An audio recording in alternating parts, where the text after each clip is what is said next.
नमस्कार दोस्तों, आपका स्वागत है आपकी अपनी YouTube चैनल बीपीएम नॉलेज में। आज हम लोग ग्रुप डी के प्रैक्टिस सेट 21 करने वाले हैं। इससे पहले ऑलरेडी 20 प्रैक्टिस सेट करवा दिए हैं। अगर वो नहीं देखे हैं तो उसको भी जाके देख सकते हैं।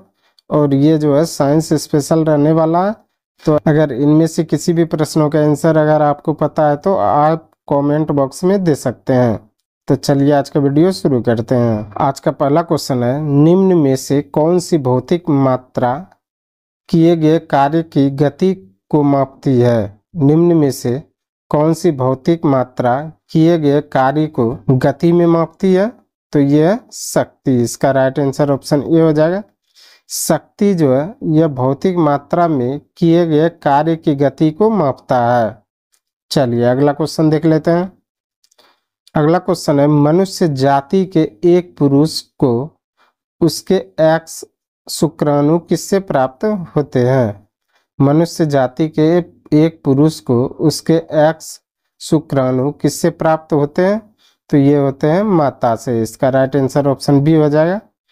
मनुष्य जाति के एक पुरुष को उसके एक्स शुक्राणु जो है उसके माता से प्राप्त होते हैं। चलिए अगला क्वेश्चन देख लेते हैं। अगला क्वेश्चन है, नीचे दिए गए वर्गीकरणों में से कौन सा परमाणु द्रव्यमानों के आधार पर था? नीचे दिए गए वर्गीकरणों में से कौन सा परमाणु द्रव्यमानों के आधार पर था? तो ये था डोब, नेयर, न्यूलैंड्स और मेंडलीव का। डोब, नेयर, न्यूलैंड्स और मेंडलीव का जो है यह दिए गए वर्गीकरणों में से जो है परमाणु द्रव्यमानों के आधार पर था। चलिए अगला क्वेश्चन देख लेते हैं। अगला क्वेश्चन है, निम्न में से किस ऊतक में कठोर कोशिका भित्ति पाई जाती है? निम्न में से किस ऊतक में कठोर कोशिका भित्ति पाई जाती है? तो ये पाई जाती है स्क्लेरन कायमा में। इसका राइट आंसर ऑप्शन सी हो जाएगा। स्क्लेरन कायमा में जो है यह इसमें जो है कठोर कोशिका भित्ति पाई जाती है। चलिए अगला क्वेश्चन देख लेते हैं। अगला क्वेश्चन है, अधातुओं में से कौन सी चमकदार होती है? अधातुओं में से कौन सी चमकदार होती है? तो ये है आयोडीन। इसका राइट आंसर ऑप्शन ए हो जाएगा। आयोडीन जो है यह चमकदार धातुएं होती है। चलिए अगला क्वेश्चन देख लेते हैं। अगला क्वेश्चन है, विखंडन के कितने प्रकार होते हैं? विखंडन के कितने प्रकार होते हैं? तो ये होते हैं 2 प्रकार। इसका राइट आंसर ऑप्शन डी हो जाएगा। विखंडन के जो है 2 प्रकार होते हैं। चलिए अगला क्वेश्चन देख लेते हैं। अगला क्वेश्चन है, प्रकाश सबसे अधिक गति किसमें यात्रा करती है? प्रकाश सबसे अधिक गति से किसमें यात्रा करती है? तो ये करती है निर्वात में। इसका राइट आंसर ऑप्शन डी हो जाएगा। प्रकाश सबसे अधिक जो है निर्वात में गति करती है। चलिए अगला क्वेश्चन देख लेते हैं। अगला क्वेश्चन है, कैल्शियम का परमाणु द्रव्यमान कितना होता है? कैल्शियम का परमाणु द्रव्यमान कितना होता है? तो ये होता है 40। इसका राइट आंसर ऑप्शन बी हो जाएगा। कैल्शियम का परमाणु द्रव्यमान जो है 40 होता है। चलिए अगला क्वेश्चन देख लेते हैं। अगला क्वेश्चन है, निम्न में से किस सिद्धांत के अनुसार कोई रॉकेट अंतरिक्ष में कार्य करता है? निम्न में से किस सिद्धांत के अनुसार कोई रॉकेट अंतरिक्ष में कार्य करता है? तो ये करता है संवेग संरक्षण का सिद्धांत। इसका राइट आंसर ऑप्शन ए हो जाएगा। संवेग संरक्षण का सिद्धांत जो है यह रॉकेट अंतरिक्ष में कार्य करता है। चलिए अगला क्वेश्चन देख लेते हैं। अगला क्वेश्चन है, मानव के अनिषेचित अंडे में क्या होते हैं? मानव के अनिषेचित अंडे में क्या होते हैं? तो ये होते हैं एक एक्स क्रोमोसोम। इसका राइट आंसर ऑप्शन ए हो जाएगा। मानव के अनिषेचित अंडे में जो है एक एक्स क्रोमोसोम होते हैं। चलिए अगला क्वेश्चन देख लेते हैं। अगला क्वेश्चन है, स्केरिस का साधारण नाम क्या है? स्केरिस का साधारण नाम क्या है? तो यह राउंड वर्म। इसका राइट आंसर ऑप्शन ए हो जाएगा। राउंड वर्म जो है यह स्केरिस का साधारण नाम है। चलिए अगला क्वेश्चन देख लेते हैं। अगला क्वेश्चन है, निम्न में लाल संवहनीय संयोजी उत्तक कौन सा है? निम्न में लाल संवहनीय संयोजी उत्तक कौन सा है? तो यह है रुधिर। इसका राइट आंसर ऑप्शन सी हो जाएगा। रुधिर जो है यह लाल संवहनीय संयोजी उत्तक है। चलिए अगला क्वेश्चन देख लेते हैं।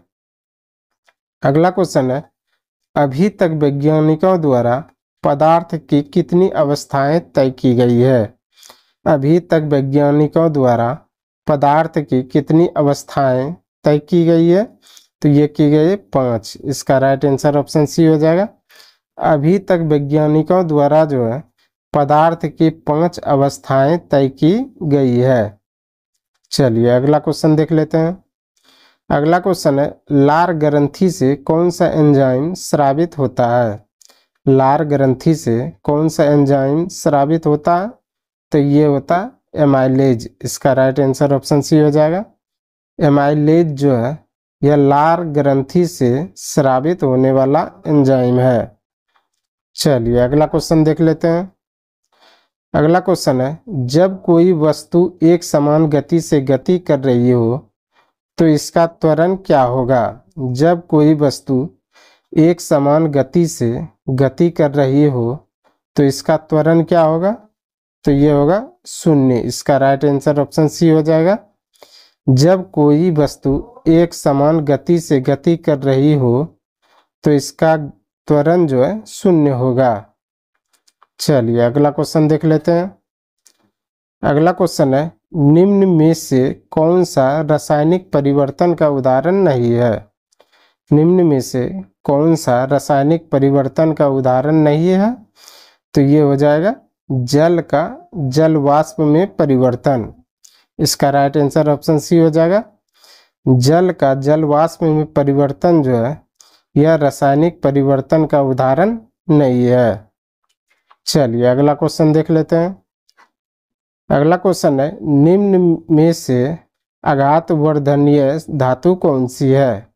निम्न में से आघातवर्धनीय धातु कौन सी है? तो यह गोल्ड। इसका राइट आंसर ऑप्शन बी हो जाएगा। गोल्ड जो है यह आघातवर्धनीय धातु है। चलिए अगला क्वेश्चन देख लेते हैं। अगला क्वेश्चन है, सौर पैनल में निम्न में से कौन सी धातु प्रयुक्त होती है? सौर पैनल में निम्न में से कौन सी धातु प्रयुक्त होती है? तो यह सिलिकॉन। इसका राइट आंसर ऑप्शन सी हो जाएगा। सिलिकॉन जो है यह सौर पैनल में धातु प्रयुक्त होती है। चलिए अगला क्वेश्चन देख लेते हैं। अगला क्वेश्चन है, हाइड्रोजन का इलेक्ट्रॉनिक विन्यास निम्न में से किसके समान होता है? हाइड्रोजन का इलेक्ट्रॉनिक विन्यास निम्न में से किसके समान होता है? तो ये होता है क्षारीय धातुओं के समान। इसका राइट आंसर ऑप्शन सी हो जाएगा। हाइड्रोजन का इलेक्ट्रॉनिक विन्यास जो है यह क्षारीय धातुओं के समान होता है। चलिए अगला क्वेश्चन देख लेते हैं। अगला क्वेश्चन है, किसके द्वारा किया गया तत्व का वर्गीकरण नए तत्वों की खोज के लिए प्रेरित करता है? किसके द्वारा किया गया तत्वों का वर्गीकरण नए तत्वों की खोज के लिए प्रेरित करता है? तो ये करता है मेंडलीफ। इसका राइट आंसर डी हो जाएगा। किसके द्वारा जो है यह तत्वों का वर्गीकरण जो है नए तत्व की खोज के लिए प्रेरित करता है? तो मेंडलीफ के द्वारा। चलिए अगला क्वेश्चन देख लेते हैं। अगला क्वेश्चन है, कौन यह बताता है कि तत्वों के गुण उसके परमाणु संख्या के आवधिक कार्य करता है? कौन यह बताता है कि तत्वों के गुण उसके परमाणु संख्या के आवधिक कार्य करता है? तो ये हो जाएगा आधुनिक आवधिक नियम। इसका राइट आंसर ऑप्शन बी हो जाएगा। आधुनिक आवधिक नियम जो है यह बताता है कि तत्वों के गुण उसके परमाणु संख्या का आवधिक कार्य करता है। चलिए अगला क्वेश्चन देख लेते हैं। अगला क्वेश्चन है, कौन सी घटना द्वारा पौधे केवल एक जनक द्वारा रोग मुक्त रूप में उगाया जा सकता है? कौन सी घटना द्वारा पौधे केवल एक जनक रोग मुक्त द्वारा जो है उगाया जा सकता है? तो ये हो जाएगा उत्तक संवर्धन। इसका राइट आंसर ऑप्शन बी हो जाएगा। उत्तक संवर्धन घटना द्वारा जो है पौधे केवल एक जनक द्वारा रोग मुक्त रूप से उगाया जा सकता है। चलिए अगला क्वेश्चन देख लेते हैं। अगला क्वेश्चन है, वह वस्तुएं जिसका गंध एसिटिक तथा बेसिक माध्यम में बदलता है उसे क्या कहते हैं? वह वस्तुएं जिसका गंध एसिटिक तथा बेसिक माध्यम में बदलता हो उसे क्या कहते हैं? तो उसे कहते हैं ऑल्फैक्टरी संकेतन। इसका राइट आंसर ऑप्शन ए हो जाएगा। ऑल्फैक्टरी संकेतक जो है वह वस्तुएं हैं जिसका गंध एसिटिक तथा बेसिक माध्यम में बदलता है। चलिए अगला क्वेश्चन देख लेते हैं। अगला क्वेश्चन है, शक्ति का अंतर्राष्ट्रीय एसआई इकाई क्या है? शक्ति का अंतर्राष्ट्रीय एसआई इकाई क्या है? तो ये है वाट। इसका राइट आंसर ऑप्शन ए हो जाएगा। वाट जो है यह शक्ति का अंतर्राष्ट्रीय इकाई है। चलिए अगला क्वेश्चन देख लेते हैं। आज का अंतिम क्वेश्चन है, दाब की अंतर्राष्ट्रीय एसआई इकाई क्या है? दाब की अंतर्राष्ट्रीय एसआई इकाई क्या है? तो यह पास्कल। इसका राइट आंसर ऑप्शन बी हो जाएगा। दाब की अंतर्राष्ट्रीय एसआई इकाई जो है पास्कल होता है। आज के लिए बस इतना ही। हमें उम्मीद है कि ये वीडियो आपको पसंद आया होगा। अगर पसंद आया तो प्लीज़ लाइक, कमेंट, शेयर और चैनल को सब्सक्राइब जरूर करें। धन्यवाद।